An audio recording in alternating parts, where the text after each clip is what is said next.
Hello guys, welcome to my channel B Ed classes. B Ed third semester के विद्यार्थियों की तरफ से डिमांड आई थी कि मैडम लेसन प्लान टीचिंग करना है, तो बता दीजिए क्या क्या नेगेटिव पॉइंट्स हमारे हो सकते हैं, जो गलतियां हमें नहीं करना है। तो आइए देखते हैं बीएड लेसन प्लान में क्या क्या गलतियां आपको नहीं करना है, क्या क्या नेगेटिव फीडबैक आपको मिल सकते हैं। आइए हम देखते हैं। तो आपके सामने एक फॉर्मेट दिख रहा है, पाठ का अवलोकन, जिसमें लिखा गया है। आप देख रहे हैं, नाम है विद्यार्थी का, विद्यालय है, विषय है। ये तो आपको लेसन प्लान की जानकारी डालना है, लेकिन ये अवलोकन अर्थात फीडबैक है जो टीचर द्वारा दिया जाएगा। तो क्या क्या मिस्टेक आपको नहीं करना है, देखते हैं। पहला पॉइंट दिया है प्रस्तावना। प्रस्तावना में देखिए, जब आप प्रस्तावना करते हैं, उदाहरण के लिए राखी पाठ आपको पढ़ाना है, रक्षाबंधन, तो रक्षाबंधन पाठ पर लाने के लिए पूर्व ज्ञान से संबंधित 3-4 प्रश्न जो आपके लिए पूछे जाएंगे, कक्षा में बताया गया है। और 5वां प्रश्न समस्यात्मक होना चाहिए कि भाई भारतीय त्यौहार कौन कौन से हैं, तो होली, दशहरा, दिवाली। दूसरा क्वेश्चन हो सकता है दिवाली पर किसका पूजन किया जाता है, लक्ष्मी जी का पूजन किया जाता है। बताइए आप रक्षाबंधन के बारे में क्या जानते हैं। तीसरा सवाल हो सकता है, तो बच्चे कहेंगे रक्षाबंधन भाई और बहन के प्रेम का त्यौहार है। रक्षाबंधन पर राखी का क्या मूल्य है, तो आप प्रश्न हो सकता है हमारा समस्यात्मक प्रश्न। इस तरह 3-4 प्रश्न पूछकर 5वां प्रश्न समस्यात्मक करना है। तो अगर आपकी प्रस्तावना रुचिपूर्ण है, तो इसमें फीडबैक में लिखा जाएगा कि जो प्रस्तावना थी पाठ की, वो लंबी अथवा संक्षिप्त थी, सीधी थी, असंगत थी, अस्पष्ट थी, या पाठ से स्वाभाविक रूप से थी।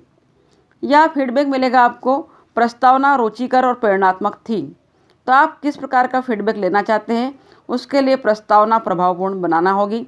अन्यथा प्रस्तावना वाले टॉपिक पर आपको फीडबैक दिया जाएगा कि प्रस्तावना लंबी थी, रोचक नहीं थी, अस्पष्ट थी। तो गलती ना करें, प्रस्तावना अच्छे से बनाएं। किस प्रकार बनाना है, प्रश्नों को समस्यात्मक रूप में कैसे पूछना है, बताया गया है।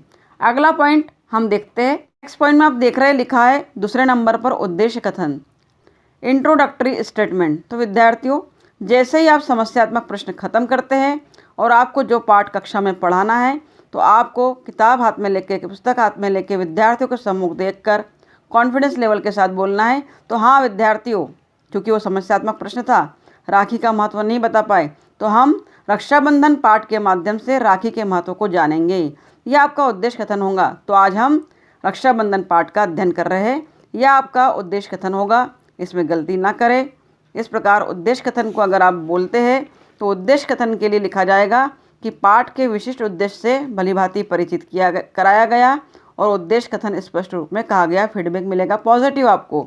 अन्यथा अगर आपने उद्देश्य कथन नहीं कहा है, तो आपको जो फीडबैक मिलेगा कि उद्देश्य कथन को भलीभांति नहीं कहा गया, स्पष्ट रूप से नहीं कहा गया, प्रभावशाली रूप से नहीं कहा गया। तो ये दोनों गलतियाँ ना करें, प्रस्तावना और उद्देश्य कथन का भलीभांति प्रयोग करें। देखते हैं तीसरे पॉइंट में नेगेटिव फीडबैक आपका क्या हो सकता है। थर्ड नंबर के पॉइंट में आप देख रहे हैं पाठ का अवलोकन। ये जो लेसन प्लान का अवलोकन दिया गया टीचर द्वारा किया जाएगा, लेकिन पॉजिटिव फीडबैक पाने के लिए क्या करना है वह बताया जा रहा है। तो तीसरा जो प्रस्तुतिकरण है, उसमें आपके लेक्चरर, आपके ऑब्जर्वर चेक करेंगे कि पाठ्य वस्तु जो ली गई है, विषय वस्तु जो ली है, कंटेंट लिया है, क्या बच्चों की एज के अनुरूप था, जो क्लास है उसके अकॉर्डिंग था, बुद्धि लेवल के हिसाब से था, पाठन विधि क्या थी, क्या व्याख्यान विधि से पढ़ाया, लेक्चर मेथड से पढ़ाया है, प्रश्नोत्तर विधि से पढ़ाया है, शिक्षक क्रिया क्या थी, क्या शिक्षक ने बराबर छात्रों के पास जाकर देखा है, डिसिप्लिन मेंटेन किया है, कॉपी में क्या लिख रहे हैं चेक किया है। छात्र और छात्र क्रियाएँ को भी लिखाया जाता है कि छात्र और छात्र क्रियाएँ अर्थात छात्र बराबर सुनकर लिख रहे थे, डिसिप्लिन मेंटेन था। और शामपट कार्य जो कि विशेष है बहुत, इसमें आपको फीडबैक दिया जाता है कि शामपट का समुचित प्रयोग किया गया, शामपट को 2 भागों में विभाजित किया गया, शामपट पर कार्य स्वच्छ और साफ शब्दों में किया गया। परंतु आपने अगर अच्छे से काम नहीं किया है, ब्लैक बोर्ड का प्रॉपर यूज़ नहीं किया है, तो आपको नेगेटिव फीडबैक मिलेंगे। शामपट का समुचित प्रयोग नहीं किया है, प्रॉपर यूज़ नहीं किया है, शब्द जो थे मानक आकार के नहीं थे अर्थात छोटे बड़े थे, सुंदर और स्वच्छ अक्षरों में नहीं लिखा गया है, शामपट को 2 भागों में विभाजित नहीं किया है। ये नेगेटिव फीडबैक हो सकते हैं। इसलिए पढ़ाते समय बराबर बोर्ड को 2 भागों में विभाजित करें। बोर्ड पर सबसे पहले ऊपर बीच में सेंटर में आपको जो पाठ आप पढ़ा रहे हैं, अगर रक्षाबंधन पढ़ा रहे हैं तो रक्षाबंधन लिखना है, आपको हेडलाइन डालना है। और कठिन शब्दों को भी बोर्ड पर लिखना है। साथ ही साथ कुछ प्रश्नोत्तर भी लिखते चलना है। दोनों तरफ बोर्ड का प्रयोग करना है, तब जाकर आपको पॉजिटिव फीडबैक मिलेंगे, अन्यथा आप नेगेटिव फीडबैक पाएंगे। तो ये गलती ना करें, पाठन विधि रखें, डिसिप्लिन मेंटेन करें, पाठ्य वस्तु सरल सुबोध बोधगम्य लें, श्याम पाठ अर्थात बोर्ड का बराबर प्रयोग करें, तो पॉजिटिव फीडबैक आप पाएंगे। देखते हैं अगला पॉइंट। फीडबैक जो टीचर द्वारा दिया जाएगा उसका अगला बिंदु है हमारा सहायक सामग्री, अर्थात आप जो भी लेसन या पाठ पढ़ा रहे हैं तो उसके अंतर्गत सहायक सामग्री का प्रयोग आपने क्या क्या किया है। क्या श्याम पाठ का समुचित प्रयोग किया है, ये नहीं लेना है। क्या सहायक सामग्री में मौलिकता थी, सहायक सामग्री का प्रयोग किस प्रकार किया गया है, श्याम पाठ पर बनाए गए चार्ट आकृति चित्रों का औचित्य क्या है, पाठ के विकास में उससे क्या सहायता मिली, क्या उचित समय पर उनका प्रदर्शन हुआ या उन्हें हटाया गया। अर्थात अगर आप पेड़ के बारे में पढ़ा रहे हैं तो क्या पेड़ की पत्तियाँ, तना, जड़, बीज कुछ प्रयोग किया है, वो दिखाकर, या मॉडल वो दिखाकर बच्चों को बहुत जल्दी समझ में आता है। उसे कहते हैं हम टीचिंग एड्स, जो कि चौक, डस्टर और पुस्तक के अलावा होना चाहिए, क्योंकि एक टीचर के पास चौक, डस्टर, पुस्तक तो होती ही है। क्या रोलर बोर्ड का प्रयोग किया, श्याम पाठ का प्रयोग किया, क्या साथ में कोई ग्राफ, रेखा चित्र, चार्ट बनाकर लाए थे चार्ट पेपर पर, या जो भी सहायक सामग्री आप प्रयोग कर सकते हैं। उदाहरण के लिए रक्षाबंधन पाठ पढ़ा रहे हैं तो क्या आप राखी बनाकर लाए थे या राखी बनाने का सामान लेकर आए थे। ये सारी चीज़ें सहायक सामग्री में होगी, जिसे हम मॉडल, चार्ट, रेखा चित्र, ग्राफ एक्सेट्रा चीज़ें हो सकती है। अगर स्टूडेंट ने इस्तेमाल किया है तो उसे पॉजिटिव फीडबैक मिलेगा कि सहायक सामग्री का प्रॉपर यूज़ किया गया, अन्यथा आपको फीडबैक लिख दिया जाएगा सहायक सामग्री का प्रयोग नहीं किया गया। देखते हैं अगला पॉइंट। 5th नंबर का पॉइंट देखिए स्टूडेंट्स, उसमें लिखा है प्रश्नोत्तर, अर्थात जब आप पाठ पढ़ा रहे कक्षा में और पाठ पढ़ाना आपका आधा पैराग्राफ या एक पैराग्राफ आपने समझा दिया है, तो हम बोध प्रश्नों की बात कर रहे हैं। बोध प्रश्न पूछे गए अथवा नहीं, अगर पॉजिटिव फीडबैक लेना है तो आपको प्रश्नोत्तर कक्षा में छात्रों से पढ़ाने के बाद अवश्य करना है।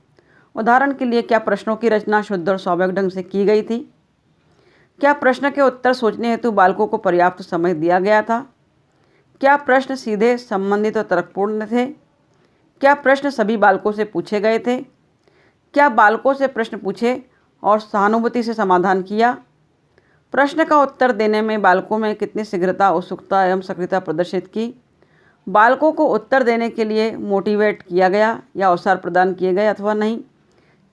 इस तरह के कुछ पॉइंट्स, कुछ बिंदु हो सकते जो आपको फीडबैक के रूप में मिलेंगे। उदाहरण के लिए मैंने आपको फीडबैक दिया कि बालकों को उत्तर देने के लिए पर्याप्त अवसर नहीं दिए गए, कोई अवसर नहीं दिया आपने। प्रश्न उत्तर सोचने हेतु बालकों को समय नहीं दिया गया, बालकों को उत्तर देने के लिए मोटिवेट नहीं किया गया, प्रश्नों की रचना शुद्ध और स्वाभाविक ढंग से नहीं थी। तो आप जो प्रश्न कर रहे हैं उनकी रचना बराबर पाठ से संबंधित थी, शुद्ध थी, स्वाभाविक थी। अगर नहीं दे रहे उत्तर तो बच्चों को मोटिवेट किया गया अथवा नहीं किया गया। इन सभी बातों को देखते हुए आपको पॉजिटिव फीडबैक और नेगेटिव फीडबैक दिए जाते हैं। तो आपको प्रश्न सीधे, सरल, स्वाभाविक और पाठ से संबंधित करना है, बालकों को मोटिवेट करना है, उत्तर देने के पर्याप्त अवसर प्रदान करना है, तो आपको पॉजिटिव फीडबैक मिलेगा। नेगेटिव फीडबैक में ये गलतियाँ ना करें पाने के लिए। नेक्स्ट पॉइंट है अध्यापक का व्यक्तित्व। अध्यापक के व्यक्तित्व में हम ऑलराउंड डेवलपमेंट को शामिल करते हैं, जैसे कि निम्नलिखित बातों पर ध्यान दिया जाता है। उसका व्यक्तित्व कैसा है, व्यक्तित्व, व्यवहार, पर्सनालिटी, आंतरिक और बाहरी दोनों चीज़ों को शामिल करते हैं, जिसके अंतर्गत हम वेशभूषा को भी शामिल करते हैं। परिधान और वेशभूषा बराबर शिक्षक के अनुरूप पहना है अथवा नहीं, कंठस्वर, उच्चारण, भाषा ज्ञान, नियंत्रण, व्यवहार और मौलिकता, इन सब पर भी ध्यान शिक्षक के व्यक्तित्व के अंतर्गत लिखा जाता है। और अस्वाभाविक हलचल, शब्दोच्चारण, दोष, विशेष आदि इसमें था क्या, क्या प्रॉपर व्यक्तित्व नहीं था, व्यवहार कुशल नहीं था, तो हम लिख देते व्यवहार कुशल नहीं था, व्यवहार में मौलिकता नहीं थी, कंठ स्वर अवरुद्ध था, लिख दिया जाता है नेगेटिव फीडबैक में। वेशभूषा या परिधान शिक्षक के अनुरूप नहीं था, अगर आप ऐसे वेशभूषा पहनकर आ रहे हैं जो शिक्षक के अनुरूप नहीं है तो नेगेटिव फीडबैक आपको मिलेगा। आपके व्यवहार में मौलिकता नहीं है तो नेगेटिव फीडबैक मिलेगा, क्योंकि एक शिक्षक का व्यवहार सौम्य, मधुर और नियंत्रित होना चाहिए। अपने व्यवहार पर नियंत्रण रखें, क्रोधित किसी भी स्थिति में नहीं होना है। अपने उच्चारण और कंठ स्वर को पर ध्यान दें। अस्वाभाविक रूप से हलचल ना करें। तो व्यक्तित्व से संबंधित इस पॉइंट को विशेष ध्यान रखें और नियंत्रण रखें, तो आपको पॉजिटिव फीडबैक मिलेगा। अगला पॉइंट हम देखते हैं। नेक्स्ट पॉइंट हमारा है पुनरावृत्ति एवं प्रयोग। पुनरावृत्ति की बात करते हैं। पुनरावृत्ति प्रश्न अर्थात क्या छात्र अध्यापक द्वारा जो कक्षा में पढ़ा रहे टीचर उनके द्वारा पुनरावृत्ति प्रश्न किए गए। पुनरावृत्ति अर्थात जो प्रश्न बोध प्रश्नों को आप बार बार पूछ चुके हैं उन्हीं प्रश्नों को दोबारा पाठ का विकास करने के लिए पूछा जाता है, उन्हें पुनरावृत्ति प्रश्न कहे जाते हैं। लगभग 4-5 प्रश्न बालकों से पुनः पूछना आवश्यक है। तो इस पर जो फीडबैक दी जाता है, क्या शिक्षक ने पठित किया गया पाठ नए उदाहरणों द्वारा पाठ की पुनरावृत्ति की। कुछ उदाहरण जो पाठ में थे परंतु आपने पुनः कुछ अपने स्वयं के उदाहरण लेकर पुनरावृत्ति की। आप जो विकास कर सकते हैं पाठ का नए उदाहरण लेकर करना है या कर सकते हैं। अभ्यास हेतु प्रश्न दिए गए या कक्षा में ही प्रश्न पूछकर बालक कितना आत्मसात कर सके यह जानने का प्रयत्न किया गया। तो अगर आपने पुनरावृत्ति की है, प्रश्न पूछा है, तो ऑब्जर्वर आपको पॉजिटिव फीडबैक देंगे कि पाठ की नए उदाहरणों द्वारा पुनरावृत्ति की गई, पाठ के विकास के लिए प्रॉपरली प्रश्नों को पूछा गया और जानने का प्रयास किया कि पाठ को कितना बालकों ने आत्मसात किया है। और आप पुनरावृत्ति प्रश्न नहीं करते तो नेगेटिव फीडबैक मिलेगा कि कक्षा में छात्रों से किसी भी प्रकार के पुनरावृत्ति प्रश्न नहीं पूछे गए। देखते हैं अगला पॉइंट, कक्षा कार्य या प्रयोग कार्य। प्रयोग, इस पॉइंट में देखा जाता है कि विद्यार्थी द्वारा टीचर द्वारा क्या छात्रों को कक्षा कार्य दिया गया है। कक्षा कार्य में आप खाली स्थान, विलोम शब्द, पर्यायवाची शब्द, सही जोड़ियाँ, लघुत्तरीय प्रश्न आदि कक्षा कार्य के लिए उसी समय दे सकते हैं जो कक्षा में कराया जा रहा है। तो कक्षा कार्य भी शाम पट पर आपको बालकों द्वारा, विद्यार्थियों द्वारा कराना है या पाठ से संबंधित किसी प्रकार का प्रयोग, एक्सपेरिमेंट हो सकता है, समझा सकते हैं आप, तो समझाना है। तो आपको पॉजिटिव फीडबैक मिलेगा कि विद्यार्थियों से प्रॉपरली कक्षा कार्य कराया गया है, जिसमें खाली स्थान कराए गए, सही जोड़ियाँ कराई गई, विलोम शब्द कराए गए, ये लघुत्तरीय प्रश्न कराए गए। आप नहीं कराते हैं तो आपको फीडबैक मिलेगा कक्षागत कोई कार्रवाई नहीं की गई, किसी प्रकार का कक्षा कार्य या प्रयोग नहीं कराया गया, ये नेगेटिव फीडबैक आपका होगा। तो इससे आप बचें, कक्षा कार्य ज़रूर बालकों को दें। देखते हैं अगला पॉइंट। अगला पॉइंट देख रहे हैं 9 नंबर का। कक्षा कार्य के पश्चात होता है गृह कार्य। जब पूरा लेसन, पूरा पाठ आपने समझा दिया है तो आप गृह कार्य के अंतर्गत सारांश स्वरूप क्या दे रहे हैं। अगर कोई कविता पढ़ाई है तो उसके अर्थ और व्याख्या दे सकते हैं, या कोई पाठ पढ़ाया है तो सारांश लिखने के लिए दिया जा सकता है, या कुछ दीर्घोत्तरीय प्रश्न 2 आपको 1 या 2 दिए जा सकते हैं। तो गृह कार्य अवश्य प्रदान करें, जिससे आपको नेगेटिव फीडबैक नहीं मिलेगा। इसमें टीचर द्वारा लिखा जाएगा कि गृह कार्य छात्रों को प्रॉपरली दिया गया, गृह कार्य सार्थक और सारगर्भित दिया गया। इस तरह पॉजिटिव फीडबैक आपको मिलेंगे। लास्ट पॉइंट आप देख रहे हैं टिप्पणी अथवा सुझाव। इसमें शिक्षक द्वारा टिप्पणी या सुझाव के रूप में अंतिम रूप में दिया जाता है। सब कुछ अगर अच्छा भी है तो कोई दोष, कोई कमी थी तो उस पर दिया जाता है कि इन दोषों को सुधारने का उपाय करें। पाठ में इन अच्छा और कोई अच्छाइयाँ थी तो अच्छाइयों को बताते हुए कि सारे व्यक्तित्व आपका प्रभावशाली था, भाषा पर नियंत्रण था, परंतु सहायक सामग्री का प्रयोग नहीं किया गया था। लेसन प्लान में सहायक सामग्री का प्रयोग करें। वेशभूषा या परिधान शिक्षक के अनुरूप नहीं था, वेशभूषा पर ध्यान दें। इस तरह जो भी सुझाव शिक्षक को लगता है, एनालिसिस करने के बाद उस एनालिसिस पर शिक्षक द्वारा अंतिम बिंदु पर आपके लिए सुझाव दिए जाते हैं ताकि आप भविष्य में उन सुझावों का पालन कर सकें। अंत में आप देख रहे हैं हस्ताक्षर छात्राध्यापक, हस्ताक्षर विषय अध्यापक और हस्ताक्षर पर्यवेक्षक।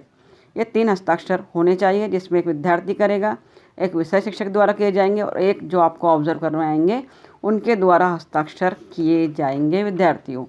ये था कुछ एनालिसिस, कुछ फीडबैक जो आपको पॉजिटिव फीडबैक पाने के लिए क्या क्या करना है उस पर हमने बात की।